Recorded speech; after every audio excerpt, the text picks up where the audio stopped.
Let me turn now to the aim of establishing as fact the lawfulness of a referendum, which, as I have already indicated, I consider to be of the utmost importance.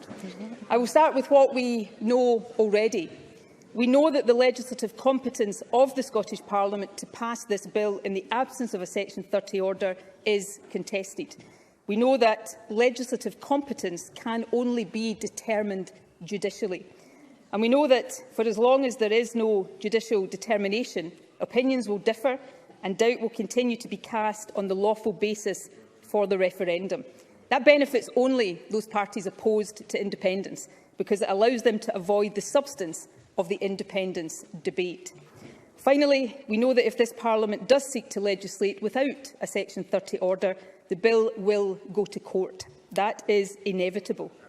The only questions are when it ends up in court and at whose hand.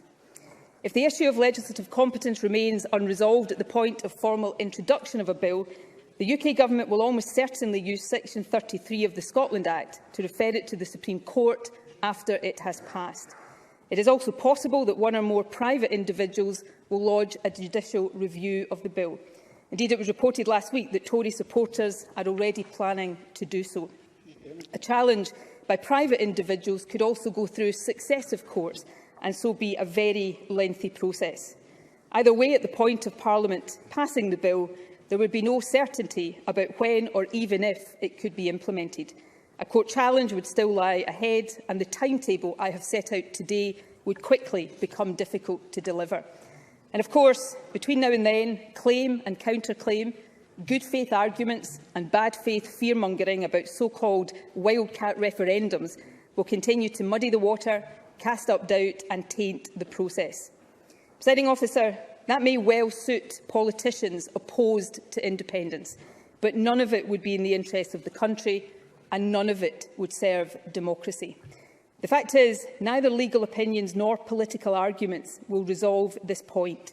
We must establish legal fact. That is why, in my view, we must seek now to accelerate to the point when we have legal clarity, legal fact. And crucially, in doing so, I hope, establish and safeguard the ability of this Parliament to deliver a referendum on the date proposed. Presiding Officer, it is to this end that some weeks ago I asked the Lord Advocate to consider exercising the power she has under paragraph 34 of Schedule 6 to the Scotland Act to refer to the Supreme Court the question of whether the provisions in this bill relate to reserved matters. This is a power exercisable by the Lord Advocate alone, not by Scottish ministers collectively. Whether or not she does so is accordingly a matter solely for her. However, I can confirm that the Lord Advocate has considered this request.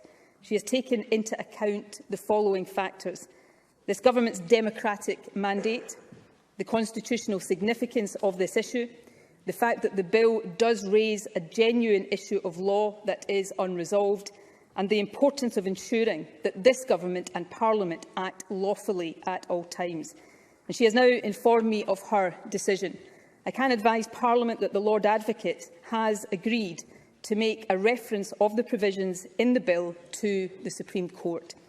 Indeed, Presiding Officer, as I speak, the process for serving the requisite paperwork on the UK Government by lawyers and messengers at arms is underway, and I can confirm that the reference will be filed with the Supreme Court this afternoon.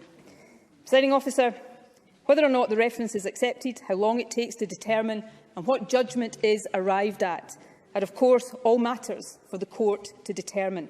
I accept that. As I have made clear throughout, this Government respects the rule of law.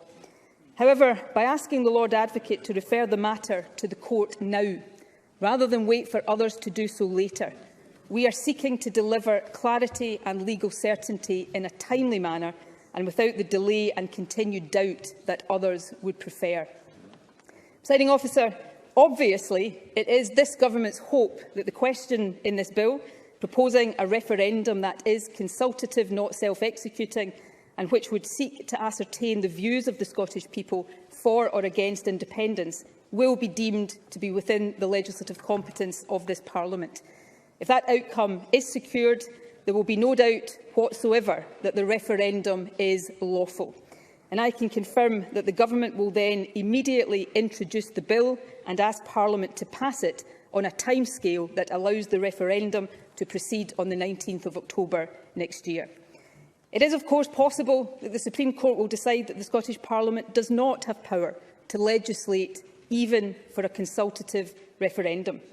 To be clear, if that happens, it will be the fault of Westminster legislation, not the court. Members. Obviously, that would not be the clarity we hope for. But if that is what the law establishing this Parliament really means, it is better to have that clarity sooner rather than later. Because what it will clarify, Presiding Officer, is this: any notion of the UK as a voluntary union of nations is a fiction.